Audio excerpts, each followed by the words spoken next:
What's up, guys? This is Constant Clasher here, and from what you guys can tell from the title this is going to be about which one's better, the Hog Rider strategy or Balloon Minions.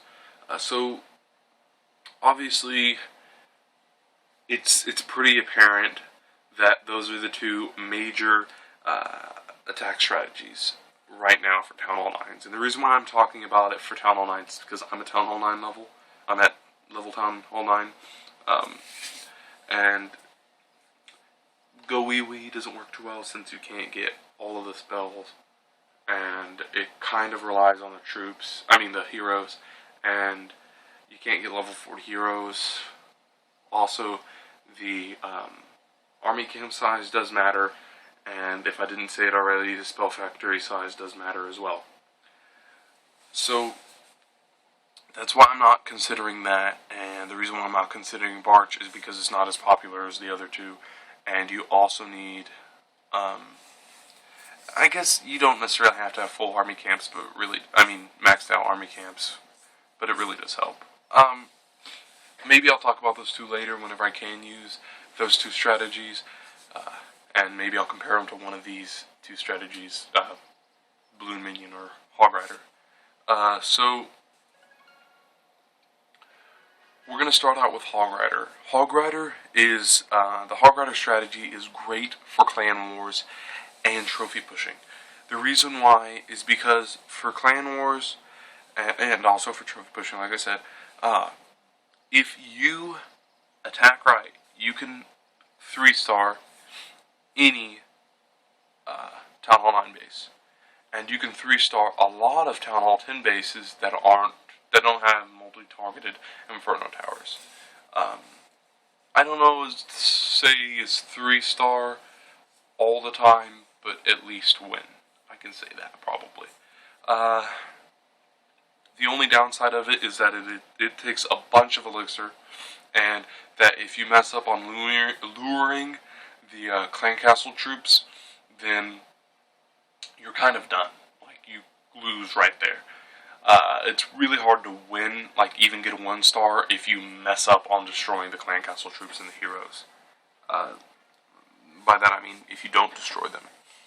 And the other thing, but this kind of comes along with, if you're not incredibly good at if you're decent at the strategy, the Hog Rider strategy, you won't be too, traps won't mess you up. But that's the only downside if you're just starting it, or you're okay at it, is the traps might mess you up, because that's the reason why I have these two giant bombs together. Usually I used to think that 2 giant bombs or a spring trap and a giant bomb is sacrilegious. Of course I'm over exaggerating, but I still think that a giant bomb and a spring trapper is so stupid, but I'm saying put together, but a giant bomb and a giant bomb put together is in great use for Hog Riders, because if a batch of Hog Riders get in there, no matter if there's a healing spell, those things are going to be gone, because these two will go off at the same time, and those Hog Riders will be dead. So that's about it that I'm going to say for the Hog Riders. I'll mention another downside whenever I talk about the upsides of the Balloon Minion strategy. Upsides of the Balloon Minion strategy is that it is fun to attack with. So is the Hog Riders, but they both offer their own kind of fun view of attacking and fun interaction. Also, there's not as much pressure as killing both of the heroes and luring the clan castle troops. Also, Balloon Minions have not been nerfed. The balloons or the minions have not been nerfed, at least not as hard as the Hog Riders. So a lot of people were discouraged whenever Supercell nerfed Hog Riders a few times.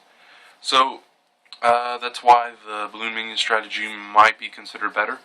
Also, a number one reason why I have Balloon Minions in my army camps right now, and why I use them, I'm just going to say this right now, the only reason why I use Hog Riders is because I only use them in clan wars and in trophy pushing. And I actually haven't used them in trophy pushing yet, because the time that I was trophy pushing, I didn't have, the last time I didn't have level 5 hogs, and I didn't